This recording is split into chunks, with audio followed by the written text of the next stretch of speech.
New reporting from Rolling Stone reveals yet another story about how Trump's thin skin and petty behavior almost cost a man his freedom. Now, this time it actually concerns Trump's relationship with Snoop Dogg, who took part in attempting to convince Trump to grant one of his former music industry friends a pardon. That is until Trump found out or was reminded of the fact that Snoop Dogg said some mean things about him previously. Now, in late 2020 and early 2021, Snoop Dogg secretly worked to influence the White House on executive clemency for federal prisoners, including Death Row Records figure Michael Harry O. Harris. Now, the 59-year-old Harris was serving 40 years behind bars for attempted murder and drug trafficking related to cocaine. Harris was convicted back in 1988 of the attempted murder of an Illinois police officer in October of 1987. The filing stated the officer was shot in the face, hit on the head, and robbed at gunpoint of her shoulder bag, 2 rings, and her badge. The victim later identified Harris from the lineup as the person who attacked her.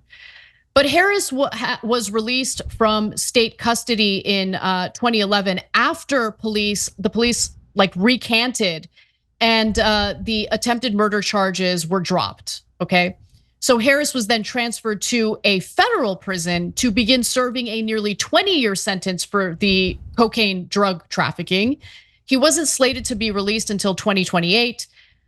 By all accounts, Snoop Dogg's efforts in DC had been pretty successful, and Trump was in fact planning to pardon Harris upon leaving office.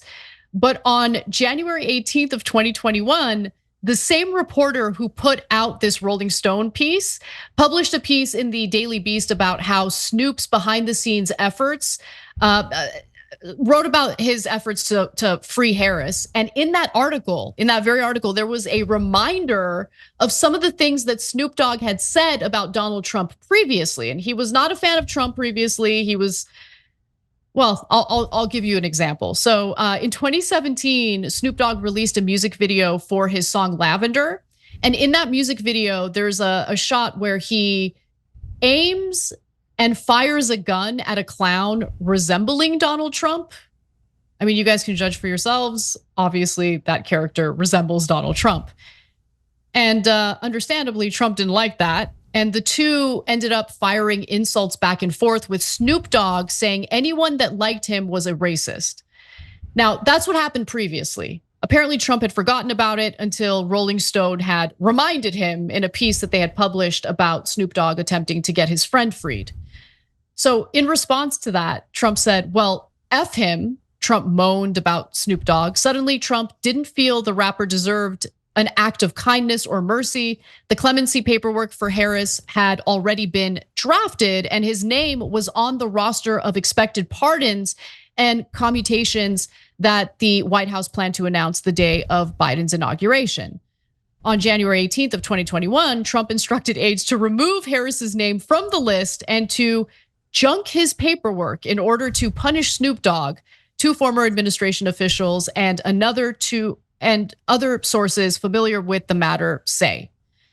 So I'm gonna pause here, Cenk, because it's just amazing to me how, look, politics is transactional overall. Everything is transactional in politics. I know that, I've come to accept that, it is what it is. But it's usually transactional in a power play. Like if I vote for this proposal, then you are going to give me the pork that I'm asking for my state. It's usually transactional in that way. In this case, it's transactional in the form of hurt feelings, which is amazing. So in the end, Snoop Dogg ended up winning, and I'll tell you how. But first, I'm curious what you think, Cenk. Yeah, look, I'm not surprised by it. Trump has done much worse when somebody said mean or nice things about him. Remember when Kim Jong-un, the leader of North Korea, said some things that were a little bit threatening, and Trump said, oh, hey, little rocket man, watch out, my button is bigger than yours, and threatened him. And then Kim Jong-un then said nice things about Donald Trump while having the same exact policy, while still building nuclear weapons. And the minute he said nice things, Trump forgot that he was building nuclear weapons and didn't care. He's like, oh, he likes me. I like anyone who likes me. Little child that he is. So since the North Korean communist dictator gave him a pat on the head, the little child then said that they had fallen in love. So with Snoop Dogg, same thing. You say nice things about me, I love you.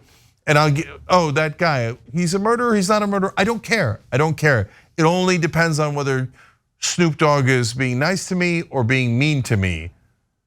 So if he's innocent and you got an innocent man behind bars, who cares? Snoop was mean to me, so now you have to stay in prison even though I know you're innocent. Or he's guilty and he's an actual murderer. Oh, who cares? Let him out as long as Snoop says nice things about me. And his supporters kind of know this. I mean, the Kim Jong-un thing is gigantic. He said he wrote love letters to him. And they don't care. They don't care at all. They're like, oh, taking away someone's freedom based on how your feelings? We don't care. Feelings don't care about facts. Go, just do what I can, dive into your feelings and do whatever you think is right. We love you, Donald. But I mean, we could use that to our advantage. Like, if that's the way he operates, if he's easily manipulated that way, just by compliments and admiration. Look, I can't stomach it. I can't do it. But I know. But you bring up an interesting point. Like, maybe we just invent a character and then he goes and kisses Donald Trump's ass and then says, oh, Donald Trump's like, he's the greatest person in the world. But you know what proves how great he is? If he stopped bombing Gaza. Maybe Trump's like, okay, then I stop bombing Gaza. I mean, I don't know. I hope maybe, by the way, maybe. I hope they're not still bombing Gaza in that hypothetical, but you never know. But really, like, it's not hard to trick him out of things. Yeah, in fact, let me continue because it is not hard to trick him out of things or into things. So news of Trump wanting to get Snoop Dogg's friend off of that list of pardons got out, and criminal reform advocates began frantically calling in favors and contacting senior Trump aides, trying to get him to change his mind.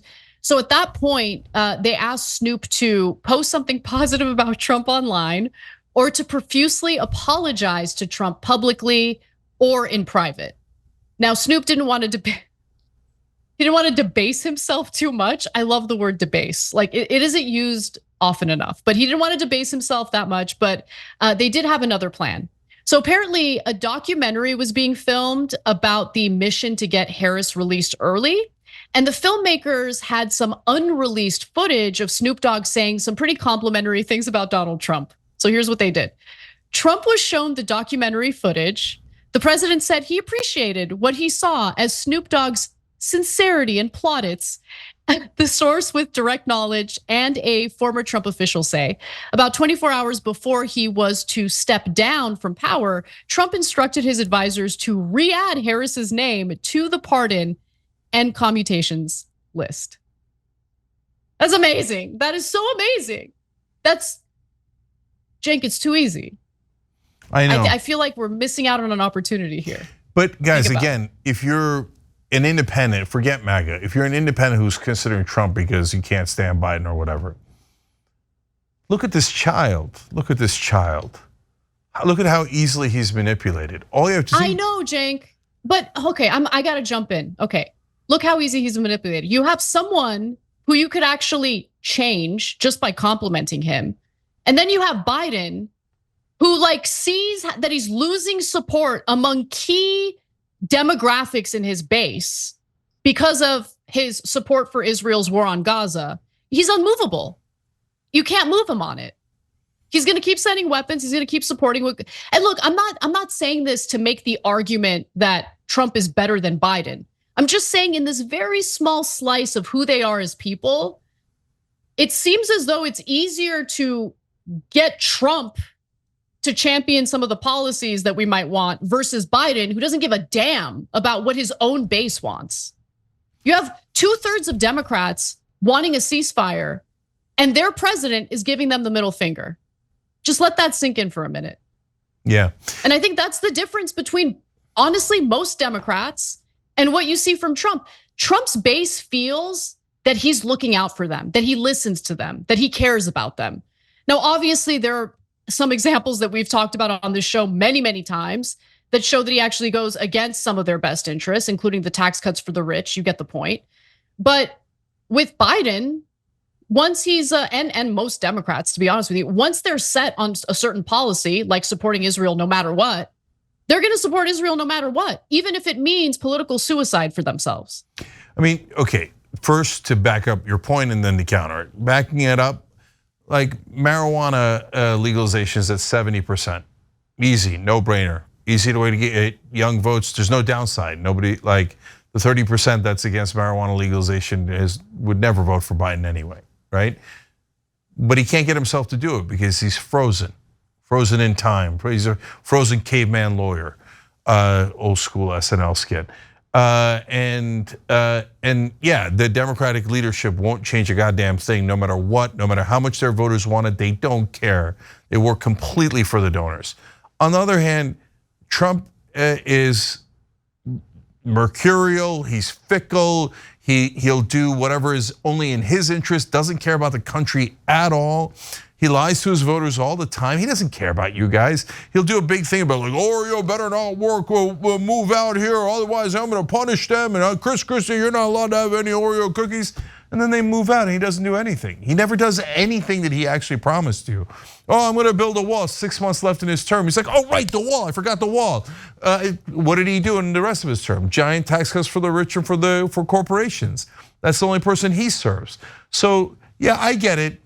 You could trick the little child a little bit easier because he likes compliments and candy. And by the way, the other thing that Trump loves is money. So you could just go and bribe him and there won't be any rules left at all, right? If Trump's back in charge, and then you could bribe him to maybe go in your direction, right? But is that really the guy we want in charge of the country? A fickle, idiotic man-child who's easily bribable? Man, we are so screwed. Yeah, I don't know what to say. It's between a guy who's easily bribable and another guy who's also easily bribable, but cares even less about his constituents and what they want. So I don't know what to say. We're stuck between a rock and a hard place, or we're stuck between Biden and Trump, and they're both terrible. So yeah, you know who made a good deal there is Snoop Dogg. And so if you're Snoop, what do you care, right? Like you just want your buddy out of prison. So maybe Snoop for president.